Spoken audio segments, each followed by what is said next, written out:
आशा करता हूं आप सब बहुत अच्छे होंगे। मेरा नाम है सिद्धांत अग्निहोत्री। स्टडी ग्लोस पे आपका बहुत बहुत स्वागत है।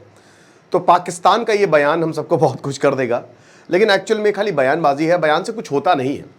यहाँ बिलावल भुट्टो बहुत कुछ बोल रहे हैं और हम इसी तरीके से पाकिस्तान का इतिहास, आईएसआई की जो रणनीति है और लश्कर तैयबा के बारे में एक एक चीज़ जानेंगे कि आखिरकार बिलावल भुट्टो, हाफिज सईद, ताला सईद जो इसका बेटा है, उसने क्या बोला है। लेकिन बता दूं दोस्तों कि आज डार्क साइकोलॉजी जो हमारा शानदार कोर्स है, भैया अगर दुनिया को जीतना है तो ये कोर्स ले लो। इसकी आज ऑफर का आखिरी, आज ही के दिन ऑफर है, ठीक है ना। तो आज ही एक्सपायर हो जाएगा रात के 12 बजे। तो make the best out of it. Positive coupon code आप यूज करें, सेट 10 नहीं, 50% ऑफ मिलेगा आपको। ये 500 का कोर्स है। तो अगर आप manipulation, persuasion, mind games, exploitation, brain washing, cognitive biases अगर आप सीखना चाहते हैं तो आप इस कोर्स में जरूर अवेल करें। साइकोलॉजिस्ट डॉक्टर मयूरिका दास ने ये बताया है। तो यहां पे फॉर्मर, अभी तो इश्क डार है जो फॉरेन मिनिस्टर है, बिलावल भुट्टो की कहानी बड़ी कमाल की है, ठीक है। इनकी जो माता जी थी बेनजीर भुट्टो, फॉर्मर पीएम, बिलावल भुट्टो बहुत छोटे थे जब इनकी माता जी को बम से उड़ा दिया था। बहुत छोटे तो नहीं बोलूंगा, लेकिन बेनजीर भुट्टो जो है, भुट्टो फैमिली, उनके पिताजी जुल्फिकार अली भुट्टो जिनको फांसी पर लटका दिया था जियाउल हक ने, उसके बाद फिर इनकी माता जी आई, उनको बम छोड़ा दिया था तहरीके तालिबान ने। तो ये काफ़ी ज़्यादा, इनका जो परिवार है ना, ये काफ़ी मतलब झेला, खुद आतंकवादी झेल चुके हैं बहुत ज़्यादा। उसके बावजूद ये आसिफ अली जरदारी और ये बेनजीर भुट्टो, ये अगर आप देखो, बिलावल भुट्टो, ये कभी भी आतंकवाद को कंडेम नहीं करेंगे। इनफैक्ट कराची जो इनका मेन बेस है, मेन बेस, वहाँ के लोगों को भी ये सेटिस्फाई कभी नहीं कर पाए। ये सिर्फ नफरती बात है जो कि रटी रटाई आईएसआई की स्क्रिप्ट है और जो आर्मी स्क्रिप्ट देती है वही ये बोलते हैं, है ना। वो चीज़ें भूल गए हैं। लेकिन पहली बार इन्होंने कुछ अकल की बात की है। इन्होंने कहा है कि भैया देखिए, भारत को हमको कोई ऑब्जेक्शन नहीं है हाफिज सईद और मसूद अजहर जैसे आतंकियों को भारत को देना, और हम तो दे दें। अभी इन्होंने दोस्तों 2 दिन पहले एक बयान दिया था। इन्होंने कहा था कि हमको पता नहीं कि मसूद अजहर हो सकता है अफगानिस्तान में हो, ठीक है। हाफिज सईद के बारे में अब इन्होंने बोला कि दोनों को दे दीजिए क्योंकि ये कॉन्फिडेंस बिल्डिंग मेजर होगा। देखिए अगर ये पाकिस्तान कर देता है तो क्या प्रॉब्लम है भाई, सब कुछ तो एक ही है। हमारा मेन पॉइंट टेररिज्म और कश्मीर है। तो अगर ये मामला पाकिस्तान सुलझा लेता है, क्योंकि हमारी तरफ से तो स्टैंड क्लियर है, तो फिर तो कोई प्रॉब्लम नहीं। और पाकिस्तान की भलाई इसमें होगी कि वो आतंकवाद को छोड़ के भारत के साथ जो है वो कोऑर्डिनेट करे। लेकिन ये 1947 से चलता चला आ रहा है। बहुत बड़े बड़े बिजनेस जो है वो बंद हो जाएंगे, जो इनकी आर्मी के बिजनेस है वो बंद हो जाएंगे, तो आइडेंटिटी क्राइसिस हो जाएगी। तो इनका जो रिमार्क आया है, तो इनका जो बेटा है हाफिज सईद का, ताला सईद, आपको पता हो एक पॉलिटिकल पार्टी चलाता है अभी इलेक्शन में, वो भी इनकी पार्टी भी लड़ी थी जो पिछले साल पाकिस्तान में इलेक्शन हुए थे। उसने कहा कि नहीं नहीं, ये क्या बदतमीजी है, ये पागल आदमी है क्या। पाकिस्तान की वैसे तो पूरी दुनिया में बेइज्जती है ही है, फिर से तुमने बेइज्जती करवा दी, ये तो ग्लोबली डिस्ग्रेस है, ऐसे थोड़ी ना चलता है। इंटरव्यू में इन्होंने बोला कि जो भी इंडिविजुअल्स है, we are willing to cooperate with India, और हम एक्स्ट्राडाइट कर देंगे। हालांकि हमारे साथ कोई भी पाकिस्तान के साथ ऐसा एक्स्ट्राडिशन ट्रीटी नहीं है, कुछ भी ऐसा हमने एग्रीमेंट साइन नहीं किया है। लेकिन इन्होंने कहा है कि नहीं नहीं, हम कर देंगे, कोई प्रॉब्लम नहीं है, बशर्ते कि भारत भी सबूत दे।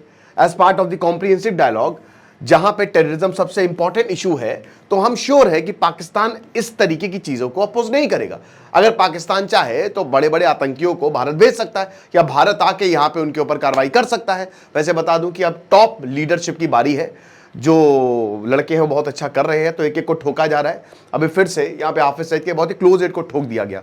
तो मेरे ख्याल में उस वीक में भी कि भैया देखो ये तो मरेंगे ही, इनको तो कोई बचा सकता नहीं है, तो इससे अच्छा तो यही बोल दो कि भैया बच जाओगे अगर भारत के पास चले जाओगे। लेकिन ये जो बोलना है ये वाकई में काफ़ी ज़्यादा शॉकिंग है, क्योंकि पाकिस्तान में लीडरशिप ऐसी चीज़ें नहीं बोलती, आपकी जान पे बना सकती है, आपको जेल भेजा जा सकता है।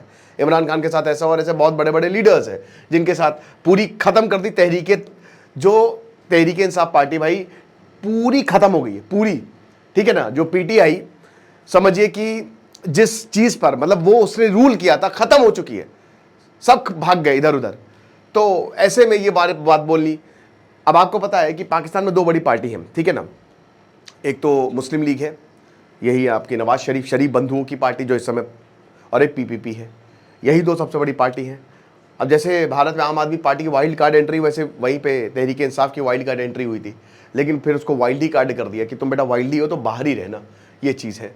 तो अब हाफिज सईद जो है, आपको पता है कि वो इस समय पाकिस्तान की जेल में है, लेकिन हम ये सब कहने के लिए है जेल में और ये सब, ये पूरा खुला घूमता है, रैली करता है, ये इंटरव्यू देता है, ये सिर्फ कहने को है कि ये जेल में, वो तो अमेरिका से पैसे लेने की बात थी, और अमेरिका की CIA भी किस तरीके से आतंकवाद में इन्वॉल्व है आज से नहीं, 1990s से, ठीक है ना, किस तरीके से मसूद अजहर को भेजा गया था वो सब पता है, और मैंने कई बार कवर भी किया है। ये सब, ये UK और ये अमेरिका, इन सब ने मिल के जो है ना, क्या कहते हैं कि ये सारी चीज़ें की थी। तो आप ये मान के चलिए वॉट एवर इज हैपनिंग, ये सब एक सोची समझी स्ट्रैटेजी है। और अमेरिका, क्योंकि भाई अमेरिका को पैसे तो देने हैं, क्योंकि पाकिस्तान इस पर ब्लैकमेल करता है, तो भाई उसने बोला कि ठीक है, इसको हम ग्रे लिस्ट में, ब्लैक लिस्ट में डाल दो, FATF, फिर उसके बाद बाहर भी निकाल लिया पाकिस्तान को, ठीक है। और फिर अब यहाँ पे प्रेशर में जो है इनको जेल भेजा, और वो जेल वो खाली नाम की है, क्योंकि आप पाकिस्तान में जाके देख तो रहे नहीं हो कि कौन जेल में है कौन नहीं है। ओके, तो ये तो, और उसके बाद फिर मसूद अजहर, ये अगेन सबसे ज्यादा नाक में दम अगर किसी ने किया तो मसूद अजहर ने किया है। मसूद अजहर गिरफ्तार हो गया था, हमने छोड़ा, और मसूद अजहर को छुड़ाने की कोशिश बेसिकली इसको CIA और ISI ने बनाया था। एक्चुअली हुआ क्या ना कि 1980s के बाद से, 1980 के बाद से हम सबको पता है कि कश्मीर में इलेक्शंस हुए जो 1983, उसमें नेशनल कॉन्फ्रेंस जीती, इंदिरा गांधी का मूड खराब हो गया। उसके बाद इंदिरा गांधी ने बोला कि नहीं, ऐसे नहीं, ऐसे तो काम नहीं चलेगा, और फिर उसके बाद उन्होंने फारूक अब्दुल्ला के साथ हाथ मिलाया। फिर 1987 में जो है वो इलेक्शन होने थे, और उस समय मुस्लिम यूनाइटेड फ्रंट था, आपको याद होगा, MUF, आपको नहीं याद होगा, मतलब मेरी LHS। तो मुस्लिम यूनाइटेड फ्रंट में ISI ने बोला कि बहुत अच्छा मौका है, और उस समय जो मुस्लिम यूनाइटेड फ्रंट बना था ना, उसके ज़्यादातर लीडर्स बाद में, मतलब सबकी बात नहीं कर रहा हूँ, लेकिन बहुत कुछ, हिजबुल ज्वाइन कर लिया, किसी ने कुछ बना लिया।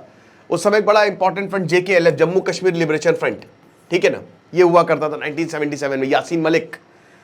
ISI ने इन सबको सपोर्ट करना शुरू किया, लेकिन 1987 में इलेक्शन जो है वो एकदम उल्टा पड़ गया, और इंदिरा गांधी और फारूक अब्दुल्ला जीत गए। उसके बाद फिर यहाँ पे, क्योंकि बोला कि हमने तो वोट मुस्लिम यूनाइटेड फ्रंट को दिया था, लोगों ने कहा, तो यहाँ तो इलेक्शन में धांधलीबाजी हुई है। पूरे कश्मीर जो है वो अगले 4 साल तक जला। 1989 आते आते तो दोस्तों इतनी बुरी हालत हो गई थी कि क्या पता है, केंद्र में भी बहुत तगड़ी सरकार नहीं थी, तो हालत इतनी खराब हो गई थी, कश्मीर हाथ से जा रहा था। और फिर वो जनवरी, जब कश्मीरी पंडितों का पलायन होता है, इतनी हिंसा होती है, आतंकवाद के चंगुल में आ गया था कश्मीर। 3 दिन तक कट ऑफ रहा पूरे भारत से, रूबिका सईद को किडनैप कर लिया, ये सब कुछ हुआ। और ये सब क्यों हुआ? ISI ने, बहुत सारे स्प्लिंटर ग्रुप आ गए थे उधर। ISI ने हरकत उल मुजाहिदीन और ये लश्कर तैयबा का भी 1987 में, लश्कर तैयबा भी तो उसी समय बनाई थी। मसूद अजहर की भी, ये जो इसका जैश ए मोहम्मद, उसी समय सब। और यही बोला कि कश्मीर के लिए बनाया था, कि कश्मीर के लिए आप जो है वो अनस्टेबिलिटी फैले। इसमें खाली एक JKLF एक्सेप्शन था। JKLF का स्टैंड ये था कि हम कश्मीर को पाकिस्तान से नहीं, ना ही भारत से मिलाएंगे, हम अलग करेंगे कश्मीर को। तो ये काफी हद तक JKLF को ISI ने सपोर्ट किया था, लेकिन बाद में ISI ने JKLF से सपोर्ट हटा लिया था, क्योंकि ISI ये प्रेशर बना रही थी कि आप ये स्टैंड अपना सही करिए, आपको पाकिस्तान में मिलना है, आप ये बोलिए कि कश्मीर हटेगा तो पाकिस्तान में आएगा। इन्होंने कहा नहीं। तो उसके बाद हिजबुल के लोगों को बोला कि तुम JKLF को निपटा दो, और 1993 आते आते JKLF को खत्म कर दिया। उधर आर्मी मार रही थी, इधर हिजबुल मार रहे थे, आपस में ही लड़ गए ये लोग, आप समझ रहे हो। और 2000 आते आते ये पता चल गया कि अगर स्ट्रगल कोई जारी रख सकता है तो सबको साइड में करो। ISI ने यहां पे पकड़ा किसको? अहले हदीस, लश्कर तैयबा। लश्कर तैयबा जो कि रिप्रेजेंट करते हैं मात्र 4% लोगों को जो पाकिस्तान में है। बोला इसी को पकड़ो, क्योंकि अभी इन्हीं का ही सपोर्ट बहुत है। और उसके बाद जैश ए मोहम्मद, क्योंकि मसूद अजहर को तो हम ही ने बनाया है, इसको निकालो उठा के। और जैसे ही इसको निकाला तो 2001 के parliament attack, 26/11 Mumbai attack, 2016 Pathankot airbase, 2019 Pulwama, और अभी दोस्तों पहलगांव में भी लश्कर। यही दो, लश्कर और मसूद अजहर की जैश ए मोहम्मद। अच्छा, एक और चीज है इसमें, ISI की बहुत बढ़िया जबरदस्त रणनीति रही है, ठीक है, लेकिन उससे खतरनाक रणनीति रही है RNAW की, तबाही मचा डाली है। RNAW ने, अब देखिए, एक प्रेजेंटेशन जब दिखाई 2014 के बाद से भारत सरकार को, और उनको बताया कि देखिए हम ऐसे एलिमिनेट करेंगे, ठीक है ना, इस तरीके से हम एलिमिनेट करेंगे। तो उन्होंने बोला करो। तो लेवल 3 जितने भी ISI के हैंडलर से पहले उनको निपटाया, फिर लेवल 2 पे आए वो, ठीक है ना, क्योंकि ये इनका हायरार्कियल स्ट्रक्चर है। आप इनके लीडर को मारो, सब मरेंगे। आप इनके लीडर को खत्म करो, इनको लीडर का टारगेट करो, संभाल नहीं पाएगा। हमास के साथ भी यही हुआ। इन सब का हायरार्कियल है कि लीडर ही जो है वो बड़े लंबे समय से काम कर रहा है, और ये आपस में भी इनका, और जो सबसे टॉप लीडरशिप है ना, अगर आप जैशों की देखो या फिर लश्कर की देखो, तो उसमें हाफिज सईद और उसके कुछ ही लोग हैं। तो अब लेवल 2 पे हम आ चुके हैं, और अब लेवल 1 पे जा रहे हैं धीमे धीमे। यकीन मानिए दोस्तों, अगले 2 साल के अंदर अंदर हाफिज सईद और उसका बेटा ताला सईद दोनों ही निपटेंगे, दोनों ही आतंकवादी है। और मसूद अजहर भी, इसके ऊपर हमले हो चुके हैं। ये चीज है। तो अब ये वैसे भी मरने वाला है, और उसके बाद फिर यहीं पे बिलावल भुट्टो जो बोल रहा है। और अजीब बात पता है क्या है, जब आप इन आतंकवादियों को देखेंगे तो बहुत सारे लोग, देखिए गलत को आप गलत कहेंगे ना, लेकिन बहुत सारे लोग इसके सपोर्ट में है कि नहीं नहीं बिल्कुल सही कर रहा है। आप गलत को गलत कहेंगे, आप इंसान की पहचान को कैसे करेंगे? गलत है तो गलत है, ये चीज गलत है तो गलत है। अब ऐतिहासिक तौर पे देखो तो बहुत गलत है। जो भी इन लोगों को सपोर्ट करेगा वो गलत ही है। It is as simple as that. तो बिलावल भुट्टो ने ये बोला है कि देखिए ये जो इंडिविजुअल्स हैं पाकिस्तान से, अब ये टेररिस्ट फाइनेंसिंग करते हैं। फिर इन्होंने एक और चीज बोली है, ठीक है, कि ये non compliance, Bharat non compliance कर रहा है, ठीक है। अगर भारत जो है, जो हमने रूल्स बनाए उसको फॉलो नहीं कर रहा है, कन्विक्शन इसीलिए नहीं हो पाया है, आप एविडेंस दीजिए। अरे मेरे भाई कितना एविडेंस दे भाई, डीएनए सैंपल तक दिए हैं, डीएनए सैंपल तक, ठीक है। और क्या एविडेंस चाहिए? पूरी ट्रक भर के तुमको एविडेंस दिए हैं, उसके बावजूद पाकिस्तान मानने को तैयार नहीं है, और फिर ये एविडेंस की बात करता है, राइट।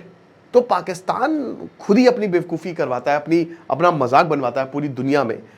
और ये जो बिलावल भुट्टो ने, ये अब इनके लिए भारी पड़ जाएगा, बहुत तगड़े से भारी पड़ जाएगा, क्योंकि जाहिर सी बात है कि यहाँ पे जो इनके बेटे हैं और भी लोगों ने इस पर आपत्ति जताई है, और इनको डांट पड़ेगी, उल्टा लटका के मारा तो जाएगा इनको, ठीक है ना, कि कैसे कैसे बोल दिया तुमने हमारी परमिशन से। तुम नहीं बोल सकते, जो हम बोलेंगे वही तुमको कहना है। और ये बताते हैं कि जब बोला गया कि ये फ्री मैन है, ये खुला घूमता है, बोला कि नहीं ये पाकिस्तान स्टेट की कस्टडी में है, ये सब बकवास है, कोई भी कस्टडी में नहीं है, और ये हमारा मानना है कि वो अफगानिस्तान में है, ये बोला है, ठीक है ना, ये अफगानिस्तान में है। और अब इंडियन गवर्नमेंट कब इसकी इंफॉर्मेशन शेयर करती है, बोला कि मतलब if and when the Indian government share information that he is on the Pakistani soil we will be more than happy to arrest him. मतलब आप हद देखिए बेवकूफी की। अबे हम क्यों बताएं तुमको, तुमको खुद पता है, तुम्हारे पड़ोस में तो रहता है। तो ये सारी बातें जो है वो बोली गई है, बट देखते हैं आगे क्या होगा। बट ये मान के चलिए दोस्तों कि भारत बहुत सख्त है ना। हालांकि जो उसने अभी डिसीजंस लिए हैं वो बिल्कुल सही नहीं है। आप बिल्कुल, आप अभी देखिए कौन सी लीग होने वाली है 18 जुलाई को, उसमें आप पाकिस्तान से खेल रहे हैं। जब तक आतंकवाद में पाकिस्तान कॉम्प्रोमाइज नहीं करेगा, आपको सारे रिश्ते खत्म करने हैं उनसे बस। अगर इस तरीके की हरकतें करते हैं तो भाई किसको सबसे ज्यादा खुशी होगी भाई, ठीक है, कौन? बहुत अच्छी बात है आप आतंकवाद, क्योंकि मैंने क्या बताया कि पाकिस्तान में तो बहुत हालत खराब है। अभी देखिए पाकिस्तान आर्मी ने क्या किया, एक और बलूच एक्टिविस्ट को गायब कर दिया रातों रात। लेकिन जब तक वो आतंकवाद पे नहीं बैठेगा तो नहीं। और ताला सहीद बोलता है कि नहीं, ये क्या बता रहे हैं, कि क्या बकवास कर रहे हैं, इसको खुद भी नहीं मालूम है। ये जिस तरीके से उसने बोला है कि इसने पाकिस्तान की बेइज्जती पूरी दुनिया में करवाई है। तो देख लीजिए भैया, बिलावल भुट्टो का भी कहीं वैसे ही ना हाल ना हो जाए जो उनके परिवार वालों का हुआ है। देखेंगे आगे क्या होता है। खुश रहिए, पढ़ते रहिए। जैसे सिद्धांत अग्निहोत्री सैनिक और बाकी डार्क साइकोलॉजी का शानदार कोर्स आप अवेल कर सकते हैं, आपको बहुत ज्यादा फायदा होगा। Thank you so much.